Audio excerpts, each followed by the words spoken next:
Selamat pagi teman-teman semuanya. Pagi. Sebelumnya saya izin perkenalan terlebih dahulu ya, supaya kita lebih bisa nyaman dan terbuka. Kenalin, nama saya Alda Natania. Kalian bisa panggil saya Bu Alda atau Kak Alda, senyamannya kalian saja, agar kita bisa lebih akrab lagi ya. Sekarang boleh dipersilakan kalian perkenalan diri masing-masing, dimulai dari Mas Afrian. Silakan perkenalan nama sama asalnya. Oke, sekarang dilanjut kalian perkenalannya, bisa menyebutkan nama sama asalnya, dimulai dari Masnya. Baik, terima kasih Bu Alda atas kesempatannya. Izin memperkenalkan nama saya. Nama saya Afrian. Bu Alda dan teman-teman bisa panggil saya Rian.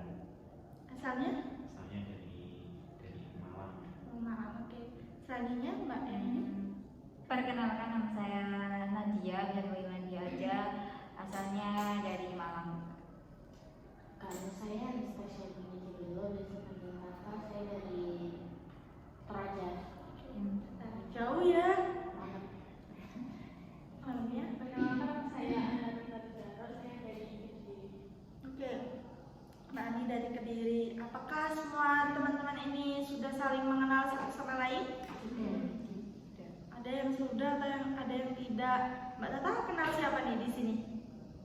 Afrian. Dia teman sekelas saya. Oh, satu jurusan berarti. Iya. Dari jurusan apa kalau boleh tahu? Kalau Mbak Ani? Saya dari FIB. Jurusan apa kalau boleh tahu Mas? Saya BK. Oh, BK. Kalau Mbak Nadia? Saya dari Fakultas Sastra, jurusan di Bahasa Indonesia. Oh, sastra Indo ya. Oke, berarti dua belum kenal, dua sudah kenal ya. Oke. Sebelum itu kalian kesibukannya akhir-akhir ini ngapain? Masnya? Mungkin saya berkuliah, terus sibuk berkuliah, terus berpuasa gitu. Iya ya, bulan puasa. Tadi Mas Afrian sudah sahur banyak berarti. Iya. Atau dikit tadi ya? Banyak banget. Oh, banyak. Berarti jam-jam segini masih kuat ya? Semangat. Ini semangat. Oke. Mbak Nadia? Kesibukan saya hari ini cuma kuliah sama organisasi aja sih, Bu. Organisasi. Oke. Mbak Tata? Kuliah sih. Oh, kuliah. Mbak Ani? Sama saya juga kuliah. Dari aktivitas teman-teman tadi, ada yang kuliah, ada yang puasa ya, puasa. Oke, apakah teman-teman sebelumnya pernah melakukan konseling kelompok? Belum. Oke, di sini Ibu akan menjelaskan kembali supaya teman-teman bisa tahu apa sih konseling kelompok itu. Jadi di sini Ibu sebagai konselor dan teman-teman sebagai konseli nanti yang akan mengungkapkan perasaan semuanya, dan di sini Ibu akan membimbing kalian untuk mendukung dan mencapai tujuan kalian. Terus di sini Ibu juga akan menjaga asas kerahasiaan dan diharapkan teman-teman cukup menyimpan cerita dari teman-teman semuanya dan keep hanya di forum sini saja ya. Apakah teman-teman bisa melakukannya? Bisa. Oke, baik, terima kasih teman-teman. Terus di sini Ibu akan juga memberi waktu konseling kita selama 20 sampai 25 menit. Apakah teman-teman bersedia? Bersedia. Silakan teman-teman menyamankan tempat duduknya masing-masing supaya enak nanti ceritanya. Sudah ya? Bisa Ibu mulai konseling kita pada pagi hari ini. Silakan dari Mas Afrian dulu menceritakan umumnya dari masalah dari perasaan sekarang Mas Afrian merasakan. Oke, terima kasih Bu. Sebenarnya masalah saya ini apa ya, merasa jadi beban di dalam saya. Maksudnya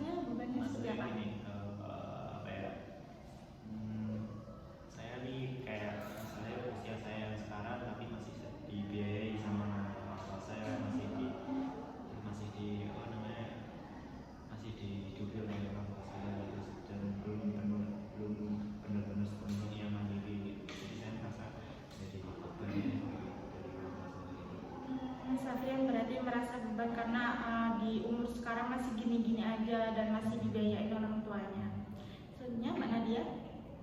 Kalau saya di perguruan ini dan di organisasi karena lebih banyak biaya dan tugas, jadinya saya kurang bisa mengontrol diri saya sendiri, emosi-emosi dan rasa capek saya sendiri itu saya kurang bisa mengontrolnya gitu. Jadi kadang nangis sendiri gitu. Berarti Mbak Nadia ini sekarang sibuk banget ya di kuliah, di organisasi. Jadi kayak dua-duanya ini membebankan Mbak Nadia. Jadi kayak sampai nangis sendiri. Selanjutnya Mbak Tata. Kalau saya sih seputar perkuliahan sama musik. Kalau boleh tahu pertemanannya gimana? Seperti apa masalah pertemanannya? Perkuliahan. Oh, perkuliahan. Oke, sorry. Apakah ada masalah dari perkuliahan itu? Teman-temannya atau dosennya?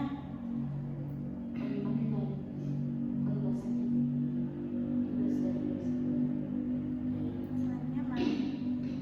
Kalau saya itu kadang kayak ngerasa kayak ketinggalan dari teman yang lain gitu. Kalau teman yang lain kayak saya lihat di sosial medianya itu bisa udah apa ya ikut kegiatan ini, kegiatan itu, bisa ini dan bisa itu. Tapi kayak saya merasa diri saya tuh nggak bisa gitu, belum sampai gitu. Berarti Mbak Ani ini merasa stuck di sini-sini aja ketika Mbak Ani ngelihat di luar sana, oh banyak nih teman-teman yang ikut organisasi atau kesibukan lainnya.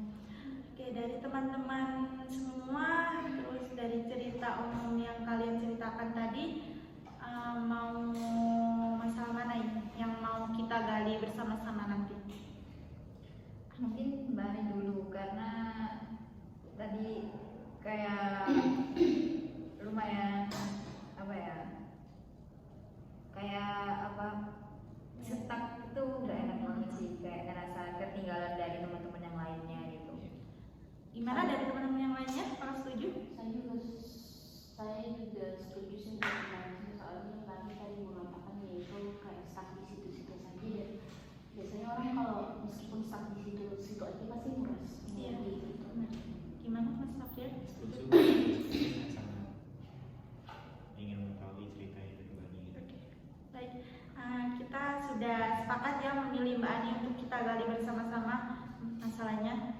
Gimana perasaan Mbak Ani sekarang? Boleh diceritakan secara detail dari permasalahan tadi? Oh iya, perasaan saya ini sebenarnya udah lama gitu. Cuman akhir ini semakin rasa saya melihat kayak updatean dari teman-teman yang ikut kegiatan ini, kegiatan itu, terus bisa ini dan bisa itu, saya tahu banyak. Sedangkan saya di sini tuh di perkuliahan ini tuh ngapain gitu. Tapi jadi perasaan ini tuh sebenarnya udah lama dulu saya rasain. Tapi cuma akhir-akhir ini tuh jadi makin sering gitu atau semakin parah saya dari itu mulai karena saya lihat ada Instagram dari teman saya gitu, yang isinya tuh kayak mereka bisa ini dan itu punya pengalaman baru, punya relasi baru gitu. Sedangkan saya di sini tuh kayak stuck aja gitu. Saya juga sebenarnya pengen apa namanya berusaha buat kayak nggak stuck gitu, tapi saya nggak tahu caranya gitu. Oke, jadi Mbak Ani bilang tadi ngelihat dari SD-nya teman-teman Mbak Ani, jadi Mbak Ani ini ngerasa minder ya. Jadi di sini nanti Ibu akan menerapkan konseling REBT di mana nanti kita tahu pikiran irasional dan pikiran rasionalnya Mbak Ani. Apa sih pikiran irasional dan rasional itu? Pikiran irasional itu pikiran yang negatif dan dampaknya akan buruk bagi kehidupan kita. Terus pikiran rasional itu pikiran yang positif dan mungkin itu dampaknya akan membuat kita mencapai tujuan. Terus kita di sini juga ada ABC, di mana ada activating event, itu peristiwa dari yang diceritakan Mbak Ani tadi. Terus yang ada C, konsekuensi, itu perasaan dan perilaku muncul yang Mbak Ani rasakan. Terus ada belief, itu pikiran irasionalnya Mbak Ani. Apakah bisa dipahami teman-teman? Bisa. Bisa Bu. Dari yang diceritakan Mbak Ani, apakah perasaan itu terus-menerus muncul di saat Mbak Ani ngelihat teman-teman kayak mencapai personal brandingnya yang bagus itu tadi? Sebenarnya nggak terus-terusan muncul, tapi lumayan sering muncul gitu loh. Oke. Terus apakah ada perilaku yang muncul dari Mbak Ani ngelihat personal branding yang bagus itu? Saya tuh kayak sempat berpikiran kalau menyatakan diri saya sendiri gitu loh. Kenapa sih saya nggak lakuin ini dulu tuh nggak ngelakuin ini dan itu gitu. Sedangkan kalau saya merasa sekarang buat ngelakuin itu juga apakah nggak terlambat buat ngelakuin itu terus kalau saya lihat tuh kayak saya merasa kayak ketinggalan lagi gitu. Terus saya juga akhirnya kayak pikir apa saya nggak usah lihat apa istrinya gitu daripada nanti kayak saya tambah ke pressure gitu. Berarti Mbak Ani ini sering menyalahkan diri sendiri ya, karena itu tadi. Terus Mbak Ani juga kayak mending nggak usah ngelihat story ini, nanti ke distract, kayak mau kayak kepikiran, perasaan muncul. Apakah dari teman-teman ada pertanyaan untuk Mbak Ani sendiri?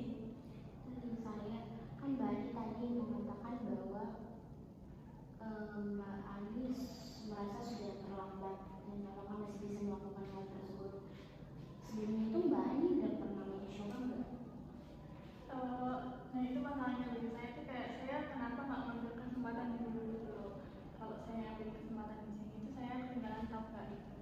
Kalau saya mesti mau coba hal baru juga saya takutnya apa ya, kayak saya takut tetap di pikiran saya itu saya takut nggak bisa, takut salah kayak gitu. Tapi Mbak Ani sudah menetapkan pikiran dan hati Mbak Ani bahwa Mbak Ani benar-benar sudah terlambat. Dan apakah ada timbul perasaan sedikit mencoba? Perasaan seperti itu ada, cuma saya nggak tahu langkah pastinya buat ngawalin ini gimana. Oke, baik, selanjutnya. Mbak Ani ini kan tadi ngomong kalau takut buat mencoba dan akhirnya Mbak Ani nggak tahu arahnya awal Mbak Ani mau nyoba itu jadinya gimana. Tapi Mbak Ani pernah nggak kayak ngelakuin kayak hal yang Mbak Ani suka, kemudian Mbak Ani tertarik buat gabung di organisasi atau di komunitas yang bidangnya yang Mbak Ani sukai gitu? Saya kalau contoh gini ya, saya mau masuk kayak organisasi gitu ya, kan di organisasi pasti ada divisi gitu ya. Itu kayak saya ngerasa saya tuh nggak ada yang punya keahlian khusus gitu loh. Jadi kayak nggak ada apa ya, nggak ada passionnya gitu loh. Jadi saya takut buat masuk ke situ juga. Jadi Mbak Ani nggak tahu mau di bidang mana gitu jadi. Iya. Oke, baik. Yang selanjutnya Mas Safian. Jadi balik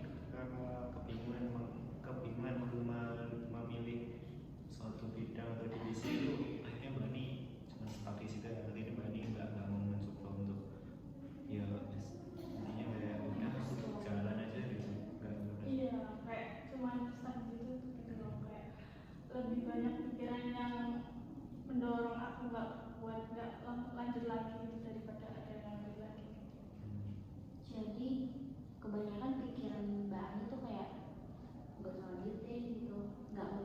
Tapi ada sedikit tadi Mbak Ani mengatakan bahwa ada sedikit yang timbul ingin mencoba, tapi cenderung ke tidak ingin mencoba. Oke, berarti Mbak Ani ini ada mau mencoba, cuma karena Mbak Ani ragu karena nggak ada passion yang cocok untuk Mbak Ani, jadinya Mbak Ani ini merasa ragu untuk tidak mencoba. Dari Mbak Ani sendiri, apakah dari SMA atau yang lalu-lalu pernah mengikuti organisasi sebelumnya atau kayak komunitas gitu, Karang Taruna atau apa? Pernah sih Bu, dulu pas SMP saya ikut jadi pengurus OSIS sama pengurus di Pramuka. Terus pas SMA saya juga ikut OSIS sama jurnalis. Nah itu kan berarti Mbak Ani sudah mengikuti banyak organisasi ya. Apakah ada hal lain yang membuat Mbak Ani seperti ini di masa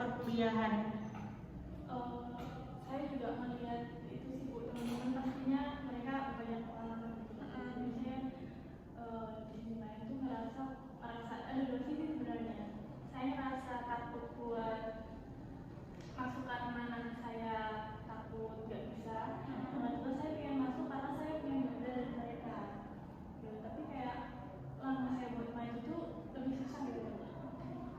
Ya, apakah Mbak Ani nyaman saat di masa-masa seperti ini? Sebenarnya saya nggak nyaman gitu karena sebenarnya ini saya kayak di perkuliahan itu saya pengennya cuma dapat ilmu dari perkuliahan aja gitu. Saya juga pengen dapat ilmu dari luar, tapi saya nggak tahu gimana. Teman-teman Mbak Ani sendiri nggak ada yang ngajak ikut atau gimana? Karena kalau temen di perkuliahan sih saya nggak terlalu yang gimana gitu. Cuman kalau temen di kos itu kan beda-beda jurusan. Jadi kalau mau ikut gabung pun mungkin kegiatan yang emang secara umum aja bukan. Kalau untuk di perkuliahan ini saya udah pernah coba itu volunteer. Gimana pendapatnya teman-teman dari cerita yang Mbak Ani ceritakan tadi? Pas Mbak Ani tadi jadi volunteer atau coba ikut volunteer itu kan sebuah langkah juga buat memulai kan. Itu ketika Mbak Ani jadi volunteer itu perasaan Mbak Ani itu gimana? Saya dari awal tahun itu dari saya awal tahun itu saya kayak excited gitu loh mau ikut kayak bagus nih buat insight baru ke saya gitu, buat pengalaman juga. Terus kan saya awal-awalnya kayak tinggal pendiam, terus saya pengen coba bersosialisasi sama orang yang nggak kenal gitu. Ternyata ikut volunteer itu harusnya ada lingkungan yang kita nggak kenal tuh sebenarnya nggak seperti itu gitu. Karena juga di situ saya juga ada teman gitu loh. Ada teman yang saya kenal meskipun yang lainnya tuh saya nggak terlalu nggak kenal yang nggak banget, kecuali ada beberapa orang saja. Benar apa yang dikatakan Mbak Nadia tadi, dari volunteer itu mungkin bisa menjadi langkah awal untuk Mbak Ani mencoba bergabung ke organisasi untuk Mbak Ani bisa berkembang lebih baik. Apakah dari teman-teman yang lain ada pendapatnya untuk Mbak Ani? Aku ingin bertanya, kan tadi Mbak Ani bilang kalau ini dengan pencapaian teman-teman gitu kan ya. Lalu di pikiran Mbak Ani apakah pencapaian tersebut apakah diukur dengan masuk organisasi saja? Sebenarnya sih enggak, kayak saya tadi bilang bahwasanya teman-teman saya punya relasi yang banyak, apalagi punya pertemanan yang luas juga. Saya juga pengen punya pertemanan yang luas gitu. Di sisi lain juga saya merasa kalau saya itu kurang bisa bersosialisasi. Gimana Mbak Tata? Kalau dari saya tuh kan kembali lagi tadi Mbak Ani bilang ada sedikit ingin mencoba gitu, dan Mbak Ani juga bilang kalau Mbak Ani tuh bisa dibilang diri ya, kalau melihat story teman-teman yang bisa dibilang berlatar belakang mempunyai organisasi, aktif di organisasi, mempunyai bisa dibilang prestasi yang mereka kembangkan gitu. Dan kalau dibilang timbul sedikit di dalam hati, kayaknya semua orang biasa gitu ya. Kalau contohnya ingin mencoba hal baru namun ragu, pasti ada sedikit yang timbul dalam hati itu kayak sedikit, namun karena keraguan makanya mendorong individu tersebut untuk tidak ingin mencoba gitu. Dan menurut saya itu, apakah Mbak Ani pernah kayak searching gitu di internet, kayak mungkin cara kita melihat talenta kita, bakat kita itu di mana gitu. Kalau itu sih belum, saya cuma kayak merefleksikan diri saya di organisasi. Kalau ini kalau saya boleh berbagi pengalaman ya Mbak Ani, sebenarnya saya juga orangnya sulit banget buat bersosialisasi. Dari kecil emang saya bukan orang yang suka bergaul sama tetangga, sama teman-teman tetangga, apa ya, kayak sama tetangga sebelah saya udah nggak kenal gitu. Tapi setelah saya kayak maksa diri saya buat ikut organisasi karena emang saya pengen deh kayak ada ketertarikan atau kesukaan di satu titik gitu loh. Terus akhirnya saya nyoba buat organisasi walaupun di situ saya nggak punya temen, tapi saya kayak nyoba aja kayak fokus sama tujuan saya karena ternyata ya walaupun saya awalnya nggak aktif karena emang nggak punya teman, terus lama kelamaan itu saya ya kenal gitu loh sama mereka setelah 1 tahun 2 tahun walaupun prosesnya lama ya, tapi akhirnya kenal sama orang-orangnya terus nyaman, akhirnya itu bisa berkembang dan banyak banget pengalaman dan saya dapat dari apa ya langkah kecil saya itu aja gitu loh, saya bisa ikut beberapa organisasi lainnya walaupun di organisasi itu saya nggak punya siapa-siapa kayak misalnya. Tapi kalau kita kayak fokus kayak Mbak Anita udah bilang kayak pengen kayak teman-teman bisa apa ya bisa organisasi kayak bisa punya teman banyak terus bisa berkembang itu kayaknya kalau fokus di situ terus Mbak Ani excited sama kepinginannya Mbak Ani kayaknya itu bisa sih kayaknya. Gimana timbal baliknya mana dari pendapatnya mana dia sendiri? Dari pengalaman sama Mbak itu bisa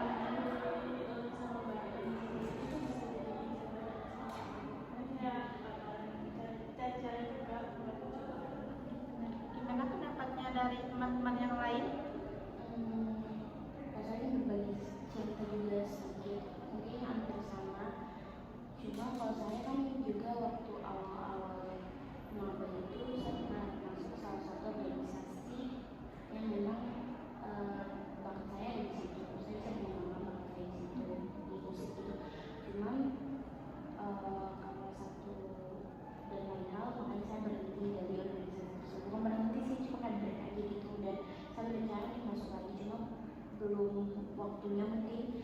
Terus saya di situ kayak aduh bingung banget karena saya ngeliat teman-teman saya tuh kayak aktif banget gitu di organisasi. Cuma kan kalau biasanya anak-anak masuk organisasi itu karena mengharapkan adanya sertifikat gitu, dan itu salah satu kayak yang mendorong saya untuk masuk organisasi pada saat itu. Namun ada sedikit kendala makanya saya berhenti.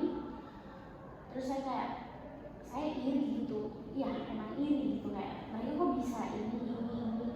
Terus saya berpikir bahwa gimana caranya biar saya bisa ini lagi, dan saya tuh kayak nggak mau organisasi yang di kampus gitu, dan saya mencoba untuk masuk di organisasi pom daerah gitu. Jadi saya di situ kayak banyak belajar. Terus ada salah satu pengurus di situ yang ngomong sama saya, kenapa alasan kamu memilih Porda, biasanya anak-anak tuh ngejarnya di kampus. Terus saya tetap menjawab bahwa kayaknya saya masih harus belajar deh biar bisa menyeimbangkan sama teman-teman saya di kampus kan. Dan saya tuh agak sedikit iri sama mereka karena pengetahuan mereka tuh agak ini tentang organisasi itu. Jadi saya coba-cobanya yang di Porda di organisasi luar negeri gitu, untuk coba yang kayak relasinya gimana sih perbedaannya di kampus sama di luar. Gimana dari Mas Efraim sendiri?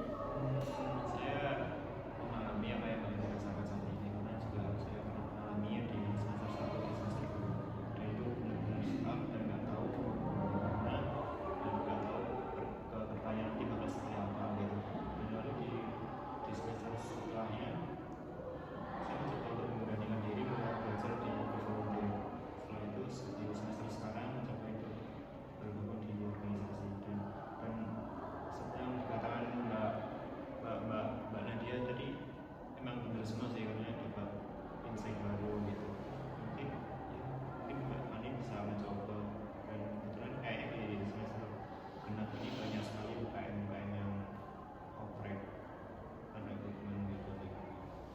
Benar dari pendapat teman-teman yang lain tadi, mungkin awalnya kita memang takut dan ragu ya Mbak Ani untuk mencoba hal baru, tapi memang sulit untuk dijalani, tapi apa salahnya untuk mencoba terlebih dahulu. Ibu juga mengapresiasi pendapat dari teman-teman yang udah ngasih saran dan pendapatnya untuk Mbak Ani. Mbak Ani juga saya apresiasi karena sudah mau terbuka kepada teman-teman di sini dan bercerita kepada Ibu. Di sini Ibu izin merangkum sedikit tentang permasalahan Mbak Ani tadi. Mbak Ani ini merasa stuck di sini-sini aja karena melihat dari personal brandingnya teman-teman yang relasinya sangat luas, ikut organisasi banyak. Mbak Ani sudah mau mencoba, tapi Mbak Ani ini masih ragu karena belum ada passion yang pas untuk dijalani saat ini.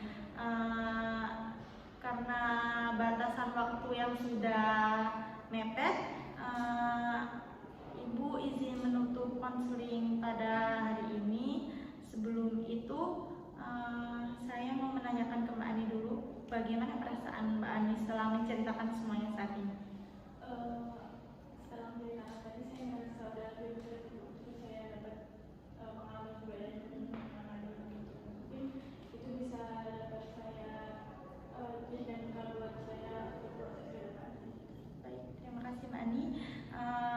Nanti kita akan menjadwalkan sesi konseling kelompok kita di minggu depan. Nanti kita jadwalnya nanti kita sharing di grup ya, di grup chat kita.